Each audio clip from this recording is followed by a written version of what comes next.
Alhamdulillah, wassalatu wassalamu ala rasulillah wa ala nabiyyina Muhammad wa ala alihi wa ashabihi ajma'in. Alhamdulillah, yesterday we went over the sunan of wudu, and we went over the wajibat and the sunan of wudu, the obligatory actions and the recommended actions of wudu. And we said that all of the entire wudu that we mentioned the day before, the entire wudu is part of the wajib to do it once, except washing the hands, right? So washing the, gargling the mouth, rinsing the nose, the face, the hands up to the elbows, wiping the hair and the ears and the feet. These are all part of the wajibat of wudu, and it is wajib to wash them at least once. Right? It is wajib to wash them at least once. And we also mentioned, or we said that before making wudu, you have to have the niyyah, the intention, and that is a must, that is a fard. Actually, it is a shart, which is even stronger than a fard. It's something that must happen before you set out to make the wudu. And we mentioned that the sunan acts of wudu are washing 3 times. So any part that is washed, you wash it 3 times. Also washing the hands before the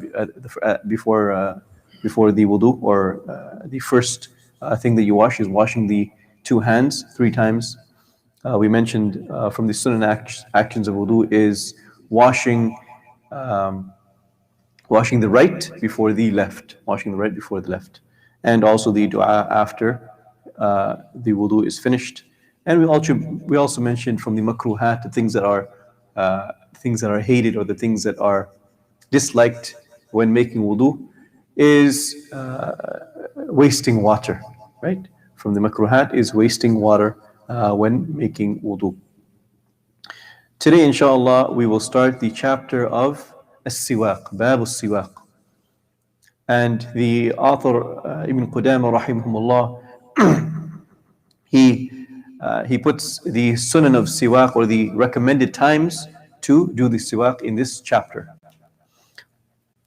He says rahimahullah, قال ويسن السواك عند تغير الفم وعند القيام من النوم وعند الصلاة لقول رسول الله صلى الله عليه وسلم لولا أشق على أمتي لأمرتهم بالسواك عند كل صلاة ويستحب في سائر الأوقات إلا للصائم بعد الزوال. So he says that it is recommended to clean the teeth. وَيَسُنُّ السِّوَاكُ عِنْدَ تَغَيِّرِ الْفَمِ. And then he starts by listing down the different times. Number 1, عِنْدَ تَغَيِّرِ الْفَمِ, when the odor of your mouth has changed. And of course, when the odor of your mouth has changed, it is sunnah to clean it, because it can affect yourself and it can affect others, right? And Islam, يحث, and he is encouraged in Islam all of the time to be clean, right? Whether it's your mouth or your body, or wherever you are, we're always encouraged to be clean and to be presentable when we're dealing with people. And we find that the Prophet ﷺ would always use the siwak, and would always be busy with cleaning himself and making sure he is in a very presentable, good, good smelling, good, neat looking person at all of the times. So number 1, in the taghayyir al-fam, when the odor of your mouth changes. Number 2, وَإِنْدَ الْقِيَامِ مِنَ النَّوْمِ, and when you raise from your sleep. So when you rise from your sleep, when you wake up, it is sunnah to do the siwak. Number 3, وَإِنَّ الصَّلَاةِ, and at the time of prayer. And when he says at the time of prayer, what is meant here is just before salah, or also when you're making wudu before your salah. So when you're making wudu and you're doing madmada, when you're rinsing your mouth, at that time you do the siwak as well. And this is what is narrated from the scholars and from the Prophet ﷺ. And the dalil for this is the saying of the Prophet ﷺ, لولا أن أشق على أمتي لأمرتهم بالسواك عند كل صلاة.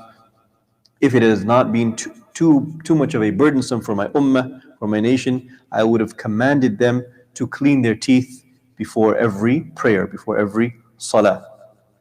وَيُسْتَحَبُّ فِي سَائِرِ الْأَوْقَاتِ.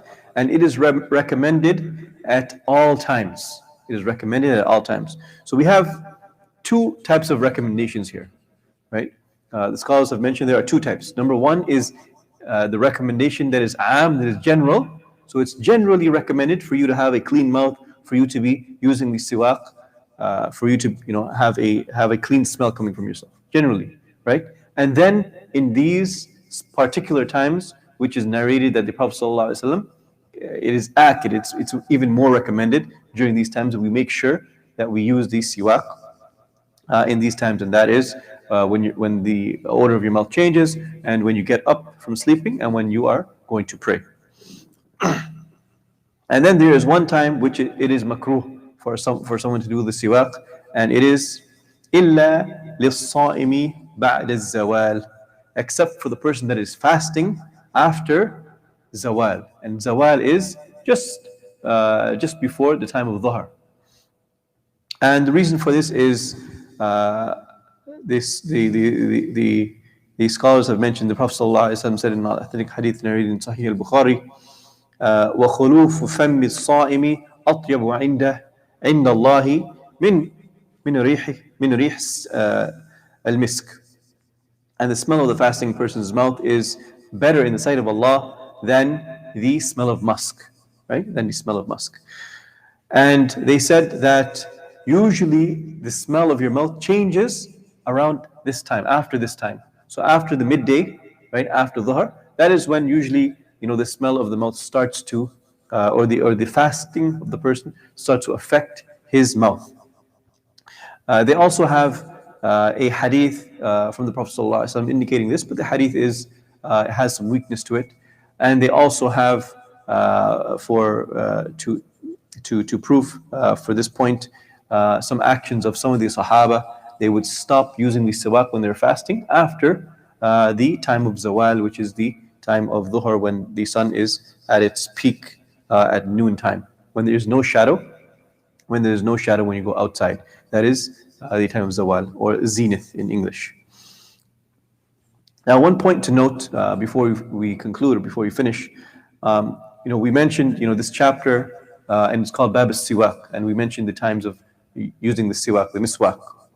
Now, if a person does not have a miswak, then he can use the toothstick or a toothbrush, a regular toothbrush with toothpaste. That is also recommended, right? Of course, the Prophet ﷺ, he had the siwak, and that was available, and that was readily available in his time. And the scholars also have mentioned that the siwak itself has benefits, right? And when you use a fresh siwak, you can feel it. Some of them actually have like a burning sensation when you put it in your mouth and when you use it, and you feel it like it's almost like it's a different type of toothpaste or a liquid, right? Especially when you use the fresh siwak and you bite it and you break it brand new, right? So it does have some benefits as well, the actual siwak. However, if you're not able to get the siwak, for example, you're living in the West, and every shop, when you're living in a place like Saudi Arabia, or you're living in a place in the Middle East, like in the Middle East, every corner store you go to, they're selling the siwak, right? It's easy for you to get, right? Every masjid you go to, there's someone selling the siwak outside, right? It's very easy, right?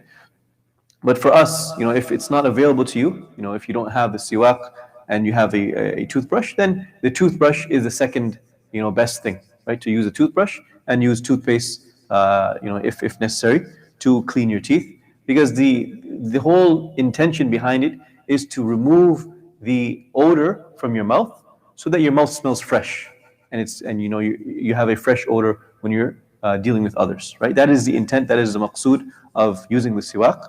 And if you're able to, reach that maqsad by other means, and if you're not able to use the exact siwak or the exact type of siwak that the Prophet ﷺ used, then the scholars have said that you can use whatever is available for you, and that will be sufficient, insha'Allah ta'ala. Wa sallallahu ala nabiyyina Muhammad wa ala alihi wa ashabihi ajma'in.